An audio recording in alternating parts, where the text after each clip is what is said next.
China's state-owned enterprise, China Metallurgical Group Corporation, scored top points in construction quality for a high-rise project in Malaysia on Wednesday. Its development of the Phase 2 Platinum Victory Suites received a rating of 89% in the Quality Assessment System in Construction. It is the highest ever score achieved under the high-rise residential category since the introduction of the system in 2007. For this classic assessment, we has been tested for more than 600 materials, and they pick up more than 300 units among this building randomly.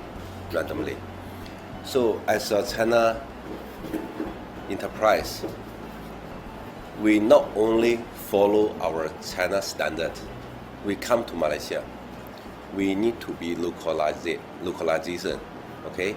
And we follow the Malaysian rules also.